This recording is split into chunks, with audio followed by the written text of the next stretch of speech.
Hello, this is the Unit 4 individual presentation, Operations Risk Management, Human Factors. This presentation was put together by Jacob Burton for the Operations Risk Management course taught by Professor Hancock at Southwestern College Professional Studies. All right, getting right into this, in this presentation, I will talk about Bart Martin's, his opinion piece, the human factor in operational risk management. I'll cover the introduction to the article, the background of the article, the purpose of the research, its main argument, and supporting evidence, the methodology used, the logical structure of the article, balance in research, the limitations of the research, and the relevance and application, some of the key issues raised and avoided, and I'll wrap it up with a conclusion. Throughout this presentation, I'll quote Martin's article to support my analysis of his proposal. All right, moving on to the first item for discussion, the introduction. So the human factor in operational risk management is the article that I'm providing a critical analysis of or critiquing. It was written by Bart Martins in 2024. The article challenges traditional risk management approaches by advocating for a shift in perspective, viewing human involvement as a strength rather than a weakness. So essentially we're saying, hey, human factors, we're looking at, risk management is generally informed by a quantitative approach, big numbers, algorithms that predict things. Martins is putting forth an argument that, hey, we really need to think about what the human brings to the table and start putting more emphasis on that. So in this presentation, I'll examine the background, main arguments again, methodology, strengths, limitations, and overall relevance of Martin's work. All right, so the article background, it's about operational risk management. It's traditionally focused on minimizing errors, often assuming that human involvement is a primary cause of failure. So that's the context of this. Martins, however, argues that human factors should be reconsidered as a core component of risk management. This perspective aligns with behavioral economics, which suggests that human decision-making is influenced by cognitive biases, but can also be a source of adaptability and innovation. So the purpose of the research. So I'll read you here a quote from Martins that kind of gives a reason why he was doing this. So, quote, he says, rather than nearly mitigating human error, risk management should empower human capabilities to enhance decision making. So straight from the article. Martins aims to redefine how organizations perceive human involvement in risk management.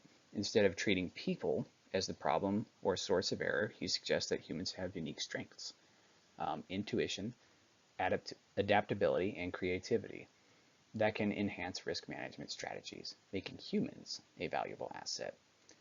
His work is particularly relevant for complex industries like finance and aviation, where decision-making cannot always be reduced to algorithms.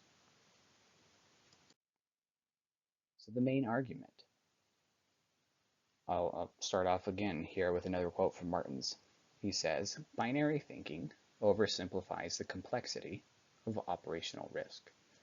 So, what does that mean? Really, it's the central argument of the article is that risk management should be moved away from rigid binary decision-making models and instead adopt a more nuanced approach that accounts for human judgment. Martins emphasizes the importance of integrating artificial intelligence where it outperforms humans, but insists that human oversight remains essential.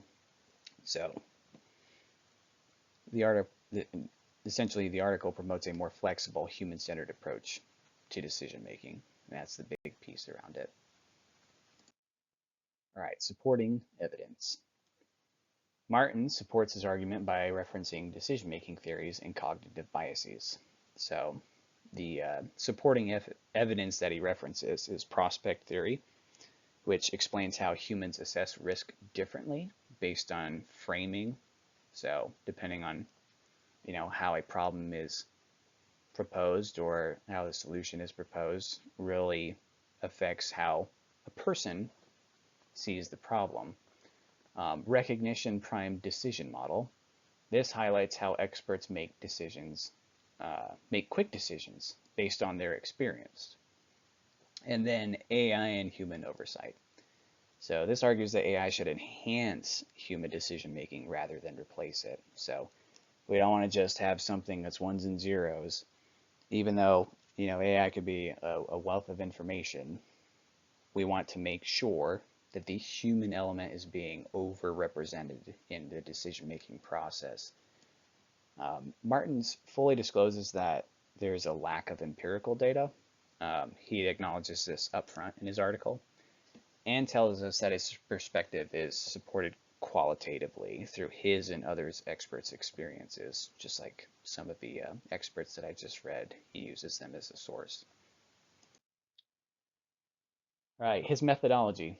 So, as mentioned, no formal empirical methodology or data-driven research conducted. Unlike empirical research, Martin's article is conceptual and theoretical. His approach relies on logical reasoning rather than data-driven analysis. So, again, qualitative approach. While this allows for broad generalizations, it also means that his claims lack quantifiable validation.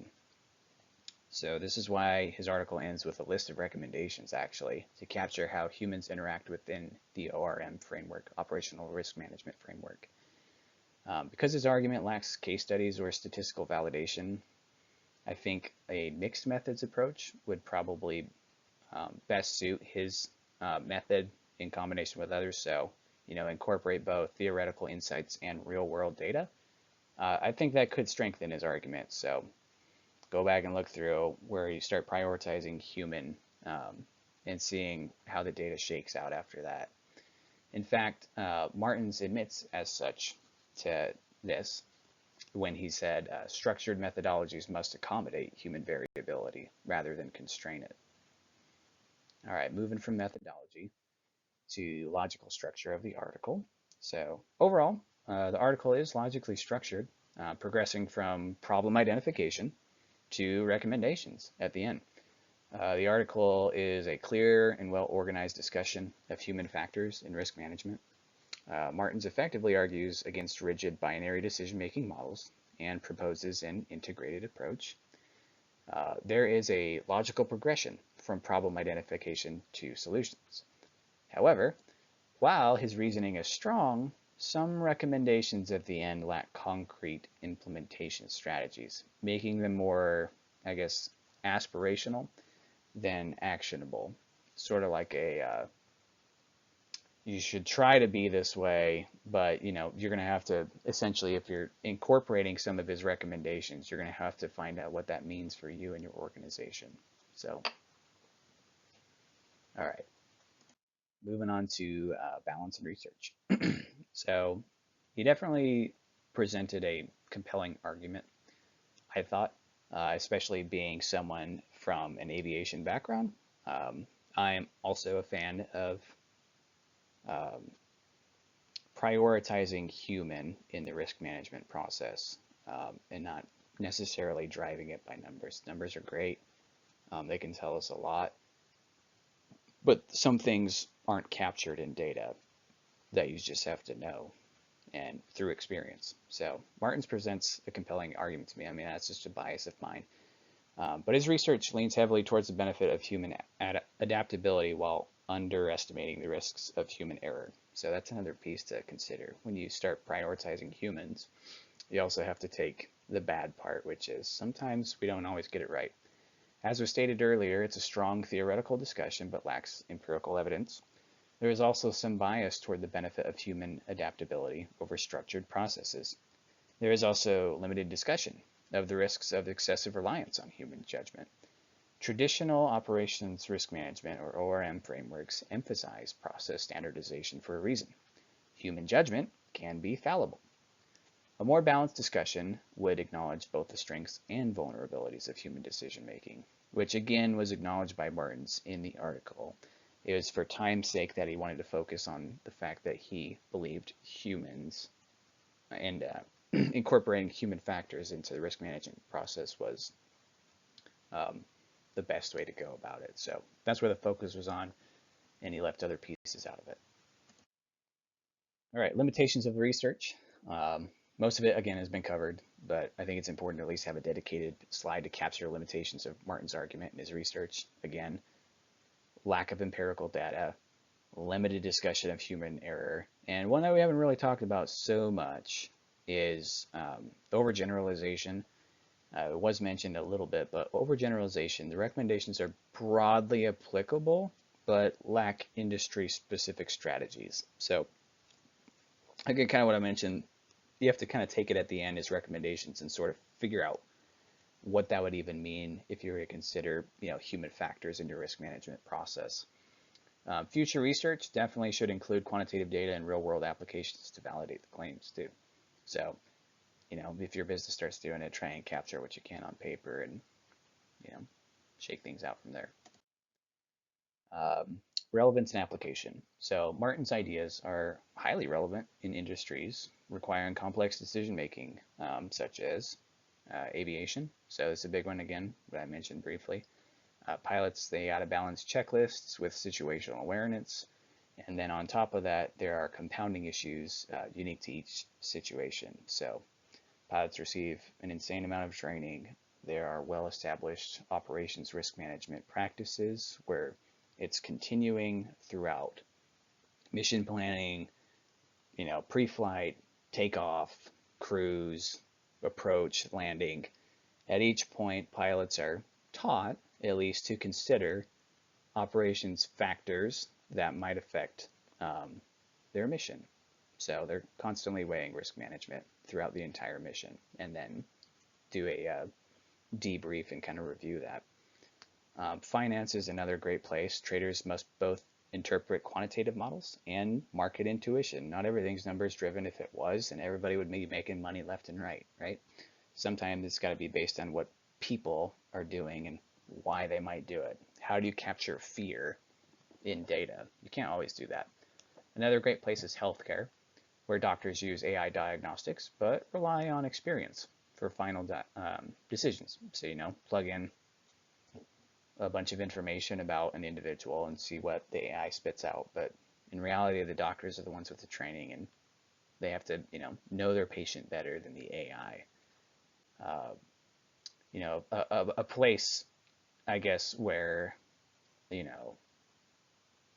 Martin's ideas are maybe less relevant would be industries where there's a ton of automation. So maybe like, manufacturing, I guess you could have, factories that are largely automated, the processes are automated, things move belt to belt. I mean, you still have to consider how humans interact with that if it makes the most sense. But generally, if you're automating things, human factors is not so much of an issue because it's happening independent of people's input, right? All right, key issues raised and avoided. All right, so issues raised, right? The need for a more dynamic, human-centered ORM approach, that was an issue raised. The dangers of binary decision-making in complex systems, also raised. And potential for AI to complement human decision-making, so important. Things that I say that were, I think, kind of avoided in the article. So the risks of over-relying on human intuition in high-stakes decision-making, right? You end up with a lot of people dead when, for example, say, just quick real-world example, we build safety systems into aircraft. Example, there's something called a stick shaker, where the pilot's controls will start to shake as he approaches slow aircraft speeds, letting him know that, I need to speed up so I don't stall my aircraft. Things like that, versus just purely relying on a person to watch the airspeed. So we can supplement human intuition or data being provided to a person, and overall improve our systems. Issue avoided as well, the ethical concern around surrounding AI-driven risk assessments. There are some ethical concerns surrounding that. You're taking, again, people out of it. I think Martins could strengthen his argument by addressing these challenges in future research. All right, so not too long, but go ahead and wrap it up here. In this presentation, I covered, an introduction, the article background, purpose of the research, main argument, supporting evidence, methodology, article logical structure, balance in research, some of the limitations in the research, relevance and application, key issues that were brought up and avoided, and here with the conclusion. Overall, I think this article presents valuable insights, but lacks empirical depth. Readers should consider Martin's ideas as a conceptual starting point, but I wouldn't necessarily consider it a definitive solution. So you really got to take what he said and find out how it's applicable to your industry if you are going to start, utilizing that. Future research should focus on validating these claims with real-world applications and case studies. Article presents a the article presents a thought-provoking critique of traditional risk management, and it highlights the value of human decision-making in mitigating operational risk. However, his lack of empirical evidence and overemphasis on human adaptability raises concerns about practical implementation. So, worth considering. I thought it was a pretty good read. All right, here are the references that I used to inform this project.